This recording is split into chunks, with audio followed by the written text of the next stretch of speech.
is right around the corner. Everybody is talking turkey. The city of Syracuse is getting into the holiday spirit with a possum event. And this pack of hosts has a jam-packed package on alpacas. All that and more. Juice and Java starts right now.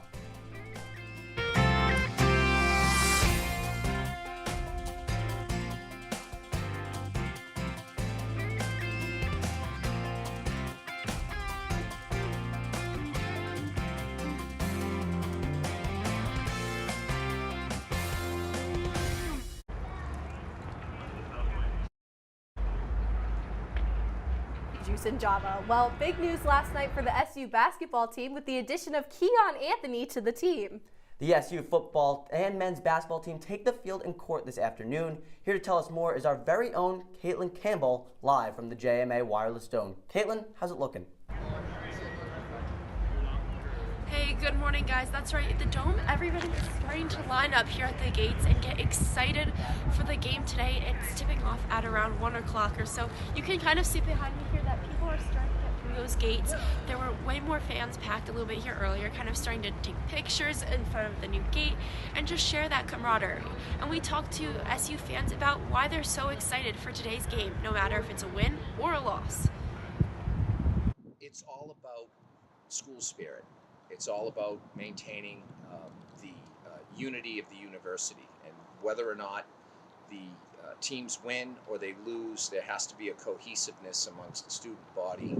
The student body and the alumni should be very optimistic about the teams, and they're all on the upswing. Perfect. So I think that's great.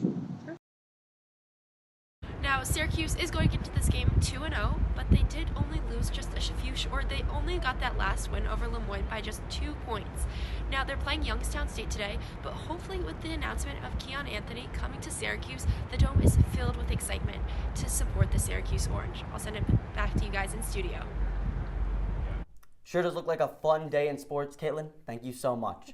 And in preparation for Turkey Day, SU is holding their 40th annual International Thanksgiving celebration. All international students are invited to this historical event that will include a traditional American Thanksgiving dinner. The event will be held this Thursday in the Goldstein Auditorium and will give students from all over the world a chance to share in North American Thanksgiving traditions. The Unsung Hero Award is given to Syracuse community members during the annual MLK Jr. celebration. If you know somebody who you believe should be honored, nominations for the 2025 ceremony are open now. Submissions should be between 250 and around 500 words and explain how the nominee cares about Dr. King's legacy. Nominations are due by Wednesday, December 18th to be prepared for the annual celebration. Syracuse University hosts the largest MLK Jr. celebration on a college campus each year. The 2025 celebration will be taking place on January 26th in the JMA Wireless Dome. More information can be found on mlk.syr.edu. And the Syracuse Rescue Mission will once again be serving free community meals after a 3-month break. The homeless shelter stopped offering food in late August after more than a decade of serving 3 meals a day. The first dinner is this Monday at 4 p.m. and it will be meatloaf with gravy and a side of mashed potatoes and green beans. The break was an attempt to stop the trouble congregating outside of the shelter. Now with those issues quieting down, the Rescue Mission is bringing back dinner. The CEO says they hope to slowly add back the other meals as they continue. And they're also taking donations of turkeys and pies for the upcoming Thanksgiving event, open to the public. And this holiday season, you could sub out those cookies for some kibble because Santa Paws is coming to town. Our Mike Lamort is live from the CMY SPCA as they host their annual Santa Paws Christmas event. Mike, how's it looking? Hey guys, you might as well toss those cookies in the trash this Christmas and holiday season and leave those treats out for Santa Paws. I'm right here with Stitch. Stitch is an awesome shelter dog. He's so friendly. He's been here since August. And, you know, I've been talking with him. He's here with all of his pet friends, just enjoying the holiday season with all their owners, taking some photos with Santa. We got a big pup over here. So many awesome pups and cats. And there's a huge mission right here for CNY SPCA. And to talk about that, I'm going to bring in the events coordinator, Gene Madigan. Now, Gene, talk to me a little bit about the importance of today's event. So the importance of today's event, of course, is it's a family affair. Bring out the whole family, and most importantly, you get to include your pet. But all the proceeds earned today will go back to the Central New York SPCA, 100% of them. Yeah, now you say that all the funds are going to go back to the SPCA.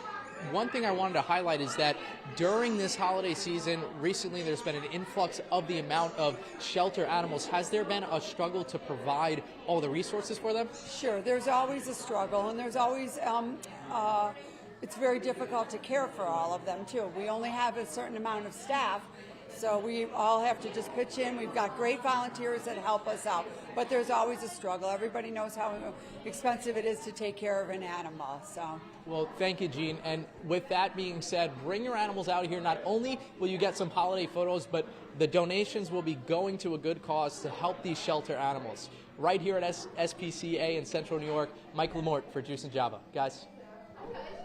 Mike, thank you. That looks like a great time. Who doesn't love a live shot with some dogs? I mean, I'm a little jealous. I kind of want to go. Well, but who doesn't love watching competitive baking shows? I know I do. The owner of Crave Dessert Studio, Tykemia Carmen, sure does. And in fact, she even loves to be in them. Carmen specializes in creative desserts and will be returning to Food Network for a second time to make an appearance on Holiday Wars. The show will feature her as a cookie artist, which is what she is known for.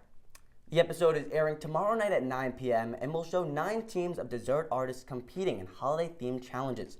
Even though her business focuses primarily on weddings, showers, and parties, the Syracuse local is very excited to get back into the kitchen, competing against other professionals. Now, Lily, my little sister Eden, she used to love those holiday cooking shows, and I used to watch a couple with her. So I could only imagine how Syracuse residents and locals feel seeing one of their own on the TV. Oh, absolutely. I am a huge fan of the Food Network. Probably one of my guilty pleasures. I binge it all the time. Cake Wars, if you guys haven't seen it, that's the best one. But Holiday Wars is the best. People love the holidays. People get so into it. And one of the best ways to express that is through food. So I can't imagine how excited Syracuse locals must be to see one of their own on TV, like doing something that's so cool. Oh, yeah. And do you think there'd be a gingerbread building competition in that? There's got to be, right? I think that's very important. That's a classic. You can't just get rid of the classic. You can't? That's just wrong. And while things are heating up in the kitchen, we don't really know about the outside. Yeah, I'm not sure, Charlie. It's been a little chilly out there, and I don't think it's going to get better anytime soon. All I know is our weather anchor, Jude Bazerman, has more. Jude, how's it looking outside? Lily, Charlie, good morning. Unfortunately, you are right about the weather getting chillier and chillier. When we look at our forecast right now outside, it is really, really sunny. When I was walking to the studio today, there was not a cloud in the sky, which is great. And the temperatures, too, are slightly warmer than they are usually in the middle of November in Syracuse, 51 degrees. There's no precipitation. Again, no clouds. There's going to be no clouds coming in throughout the day either. And it feels like 46 degrees, so there's some winds that are going to make it feel a little bit colder than it is. Looking at your game day forecast, taking on Youngstown State, the Syracuse men's basketball team will be doing at 1 o'clock. Again, as the game starts, it's going to be around the same temperature that it is now, 52 degrees. When the game's over, when you get out of the dome around 3 o'clock, again, around the same temperature. It's still going to be sunny, no clouds in the sky. However, once the game is really over and nightfall starts to come in, the sunset's going to be around 4:30 today. It's going to start to get really, really chilly. And looking at the current temperatures in the region, there's a lot of uniform. Again, no clouds in the sky. So wherever you're traveling today in New York State, you don't need to bring a coat or a heavy jacket. Lily, Charlie, back to you guys. I like to hear that, Jude. That 4:39 sunset is, oof, yikes. I don't like all the darkness. But, well, several New York counties are now considered at high risk for the spread of wildfires. With this past October being reportedly the driest on record, the Department of Environmental Conservation is raising the risk level for several Onondaga counties. With the rest of the week expected to be dry and windy, residents are advised to adhere to the statewide burn ban in effect until the end of the month. An appeals court gave the Onondaga County Industrial Development Agency use of its eminent power domain yesterday to assist with the redevelopment of Shoppingtown Mall in DeWitt. The agency wants to acquire the former Sears and Macy's stores for the local development group to turn it into a mixed-use property with housing, retail, entertainment, and office spaces. The mall closed back in 2020. After the break, our Riley Faye breaks down an upcoming Thanksgiving tradition. And we bring things back to Jude Bazerman with the latest on traffic. Stay with us.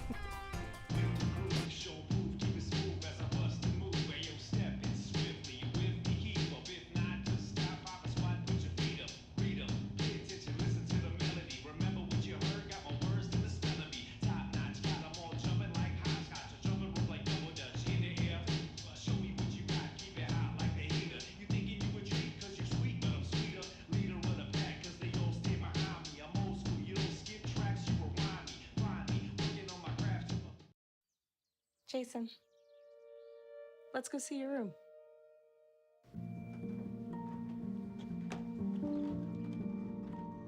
What do you think?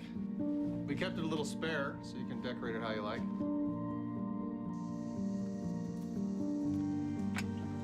Dinner! Go? Excellent. Soccer is fun. Yeah, I saw you guys out there. We're the family. Yeah! Oh, I thought you were on my team. Wait,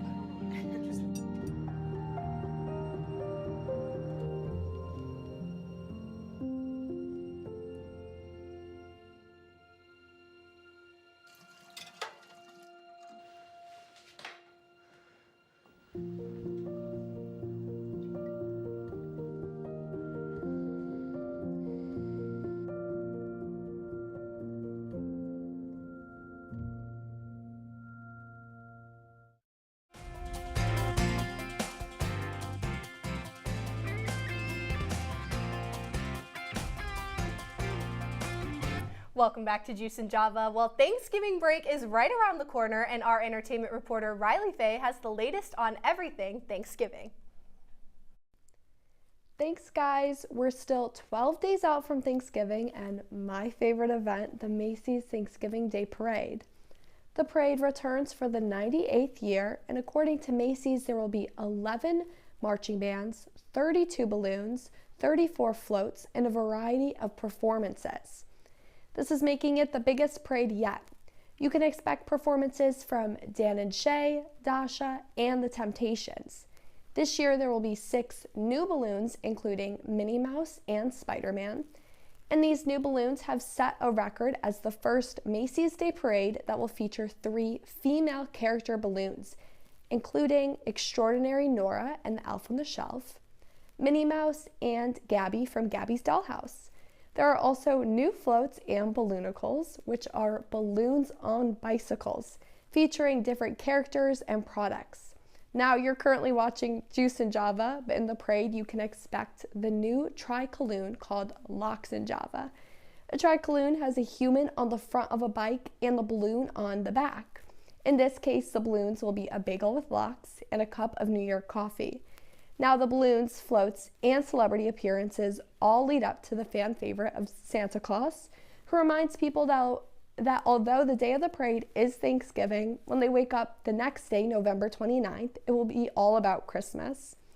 An estimated 3.5 million people attend the parade in person, and over 10 million, including myself, watch the parade on TV, where it's hosted by Savannah Guthrie, Al Roker, and for the final time before her NBC departure, Hoda Kotb. The parade is live on NBC and Peacock starting at 8:30 a.m. and running until 12:30 p.m. on Thanksgiving. And before you watch any Thanksgiving football, the dog show is following the parade on NBC. Now, I'm personally counting down the time until the parade, but we still have some time for that. So for now, I'll throw it back to you. Riley, thank you so much. I really didn't know. I knew the balloons were giant, but I didn't know so much goes into the preparation. I know. I think when you only see it on TV, you don't realize how massive of an undertaking putting on this whole parade is. It is like on my bucket list to see the Macy's Thanksgiving Day Parade live. You never I have went? to. No. Well, I'm from Colorado. That is true. So I haven't been to the city very often, but I want to see it. I think it would be so cool. Yeah, I think you have ski parades in Colorado. I think it's a little ski different. Parades?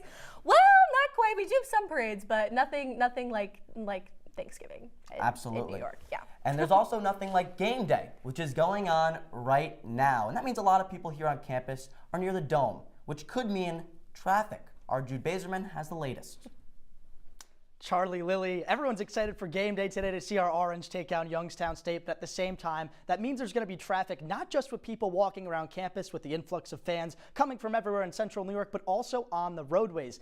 81 sometimes gets a little bit congested getting off and on before the games and after the games, but taking a look outside of the Syracuse University area in Syracuse, last night there was a crash on I-81 southbound. There was a cargo spill that closed 2 of the 3 lanes. However, at around 3 o'clock this morning, that all got cleaned up. There's no construction anymore that is going on in the region right now. So when you're driving around, taking a look at the great sunny weather here today in Syracuse and in central New York, there's going to be nothing to worry about in terms of driving around. Your timeliness is going to be great. Guys, back to you. Jude, thank you so much. Everybody is talking about Iron Mike Tyson in the year 2024. What? And the other Charlie, as in Charlie XCX, is hosting SNL tonight. Stay with us. Here's your check.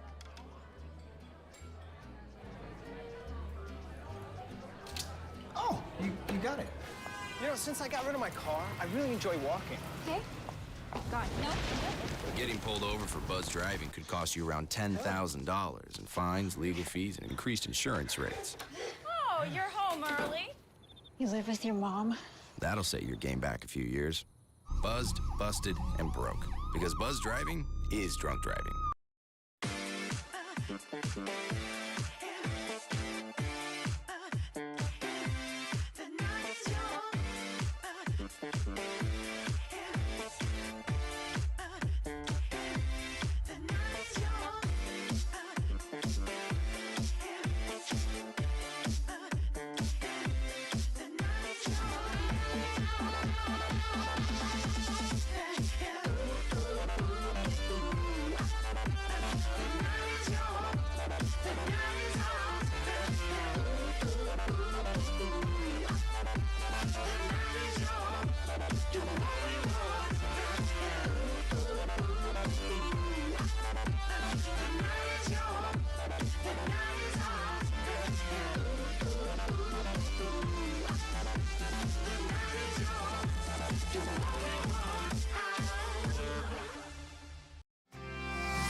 Welcome back to Juice and Java. There's some funny business going on here in Syracuse.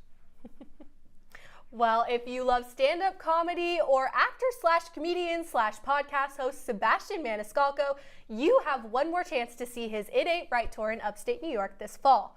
Tomorrow at the Upstate Medical University Arena, you can watch the comedian's nostalgia-driven storytelling and relatable humor live. Tickets can be purchased online through Vivid Seats, SeatGeek, StubHub, or Ticketmaster, and you don't want to miss this last show of the tour. And last night, social media megastar Jake Paul shocked the world, defeating boxing legend Iron Mike Tyson by unanimous decision.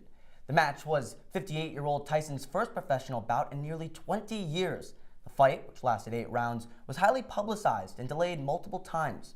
Those who were watching the fight were met with many technical issues from Netflix, who was streaming the fight live from AT&T Stadium in Arlington, Texas. And fans are being welcomed back to the Black Parade. Alternative band My Chemical Romance has recently announced their 11-show-long Long Live the Black Parade tour. The tour is a celebration of the band's formative album, The Black Parade, and will feature many opening acts such as Wallows and Evanescence. The tour is slated for summer and is already selling out stadiums across the country. Charlie XCX is doing double duty on SNL tonight. The pop star will be hosting the late night show and also will be performing as the musical guest when the show goes live at 11:30. This appearance just comes after a week after she received 7 Grammy nominations, placing her in a 4-way tie for the second most nominations this year.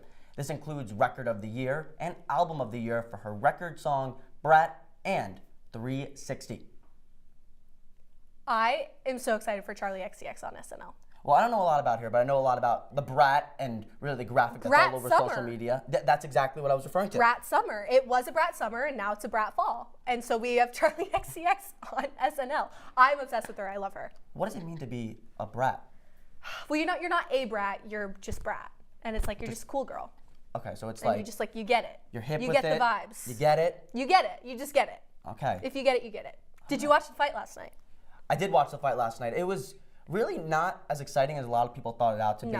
Reminded me a lot of when Floyd Mayweather took on Jake's brother Logan. It was really just a lot I forgot about that. Exactly. It was a lot of sparring. Yeah. It wasn't really that technical. Wasn't really a lot of excitement, but that's what you get when you have, somebody who's almost 60 and Mike Tyson taking on Jake Paul. And it was almost hard to watch.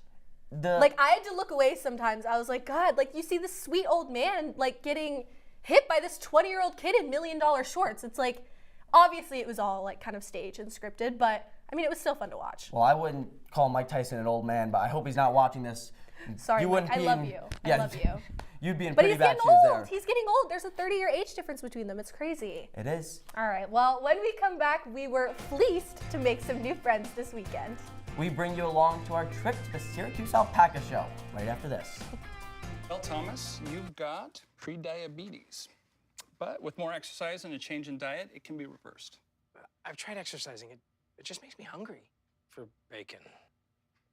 I love bacon, too. And who really likes to exercise? Not me. Me neither. Nobody.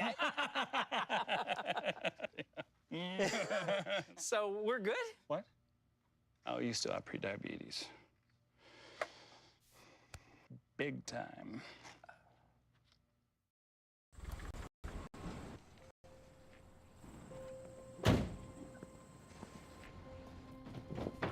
Dad, they took over my bedroom. Come on, come on. Okay, Dad. 1, 2, 3.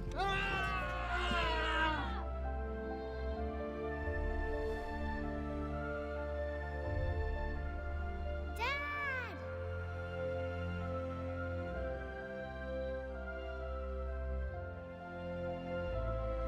You saved me.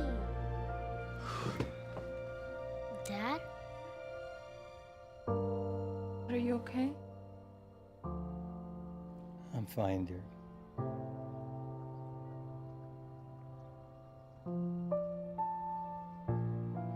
Your hero needs you now, and AARP is here to help. Find the care guides you need at aarp.org/caregiving. Java, as you can see right now, there are plenty of vehicles behind me bringing in some alpacas into the New York State Fairgrounds in Syracuse, New York. That is because this is the Alpaca Showtacular, Lily. Yes, it is, Charlie, and we're gonna go chat with some vendors, learn about alpacas, and just see what this exciting weekend has in store. So let's go check it out. Let's do it.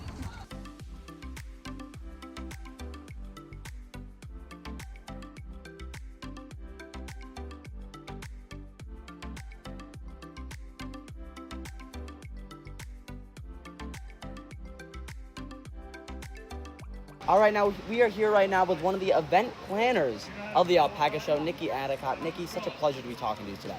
Thanks so much. So glad you guys could be here. Yay! Okay, so would you mind just telling us a little bit about what the Alpaca Show is, what people that are coming can expect? Sure. So the Alpaca Show we host here in Syracuse once every year, usually in October. We are a little late this year in November. It's put on by 3 affiliates of the Northeast region, Empire Alpaca Association, New England, and Northeastern. You're seeing breeders from primarily the eastern coast come here, and we show alpacas in order to share with other breeders, you know, the other animals that are out there, because it's all about, you know, breeding for the best animals to create the best seed stock and sell between farms. So it's kind of one big alpaca dating place. Speed dating for alpacas, you you could say that. say. We meet, you know, we meet other farms. We meet, you know, their animals. And it's just similar to a dog show. Okay, you go in a ring with a judge. They look at the group of alpacas, and you know they grade them first, second, third. What are they graded on? So they're graded on for halter shows, which this is primarily what we're doing here in the rings. It's their conformity, so the way they stand, are they straight, are they, you know, head up, the teeth and eyes look right, you know, as expected, and primarily their fiber though, it's the fineness and the grade of their fiber. So that's what the judges are looking for. What is the typical age range of the alpacas brought here today? So the primary age you're going to see is anywhere from about 10 months to under 2 years. Okay. is typically the showing age. After that, they start breeding, and so they're putting all their energy into making other alpacas. So at that point, we let them do their thing. Yep. They go do their thing to make, you know, the next generation that you'll see in the rings. That's great. So how do people, correct me if this is the wrong word, but train They're alpacas. Do you have to like train them and prepare them for such a show? A little bit, right? Okay. You want to be able to socialize them a little bit. So you'll see they have halters on. So when they're on the farm, they don't typically wear their halters, but like similar to a horse show, when they're showing, they'll have a halter, a lead, and it's really about walking them. Like you're teaching how to walk a dog. That's what you're doing with alpacas. You're teaching them to walk, to stand still, let someone touch them, and that's what we train. That's about what we train for here. Awesome. Hey, well, Nikki, thank you so much. That was amazing. You did a great job. We so appreciate it. Thank you. All right, Lily, we learned a lot about alpacas, and we had so much fun today. We did. We had an absolute ball, and the alpaca show starts tomorrow morning and runs all the way through Sunday.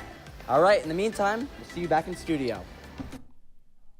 That was fun. It was a very fun time. It was a fun day. I actually had a lot more fun than I was expecting to.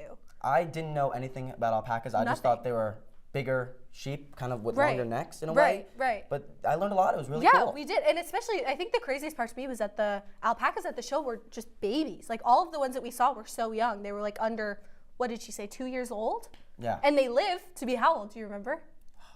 Alpaca test. Alpaca fun facts. We learned this yesterday. I don't remember. I think I failed the alpaca 18 to 20 years. Wow. They can live for that long. It's crazy. A lot of alpacas. Well, when we return, we have your full 5-day forecast. Don't change that channel.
Well, we know today is looking beautiful, but how's the rest of the week looking? Let's take a look at our 5-day forecast. And no, you're not seeing doubles, you're not seeing triples, you're not even seeing quadruples. There's so much uniformity with this weather. Every single day from tomorrow all the way up until the middle of next week is going to be in the mid-50s with mostly sun and just some cloud coverage. And Thursday is going to be a little bit rainy and a little bit colder. So that's going to be the end of our miraculous run of sunny, somewhat warm Thanksgiving weather. And looking at our trivia question for today, looking ahead to the snow, I know we haven't seen any snow yet here in Syracuse, but unfortunately we do have to kind of start thinking of that. When was the snowiest day, or rather, when was the snowiest Thanksgiving in Syracuse? We have a couple options, 2018, which was fairly recently, 1933, which is a while back, 85, and then 1969.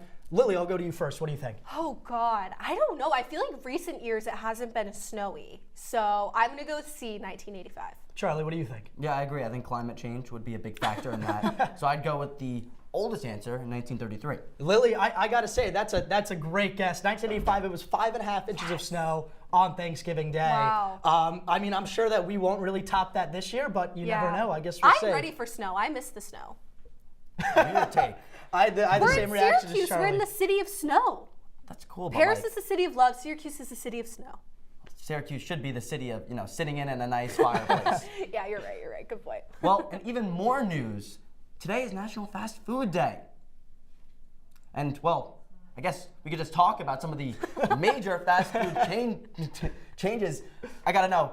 Favorite fast food restaurant? Favorite fast food restaurant off the top of the head, Chick-fil-A. Got to go with it. It gets a little pricey sometimes, but the chicken nuggets are to die for. Chick-fil-A is so good. I love Chick-fil-A. Is that worth the 20.5-minute line for like one chicken nugget? I think if you have the time, it is. If you got a lunch break, I think it's still worth the time, to answer your question. It's still worth the time. I've seen memes that say the Chick-fil-A drive-thrus run better than the government. And I think that might be I would agree with true. that. Yeah. Right? They're so efficient. There could be 100 people in line, and it's 15, That's 20 like minutes why at they're most. the best fast food places because of the people that you work go in there. some They're other places so and it's so long. Yeah, no, it's. What's your favorite? I'm more of a Wendy's guy. Wendy's. It's a solid choice. I like getting their chili and dipping some fries in it, you know. Very East Coast answer of you, too. Very East Coast. Very East Coast. All right, well, that's all the time we have on Juice and Java this morning. Check us out online at CitrusTV.com and follow Citrus TV on Instagram. I'm Lily Evans. And I'm Charlie Goldberg. Have a great day, Syracuse.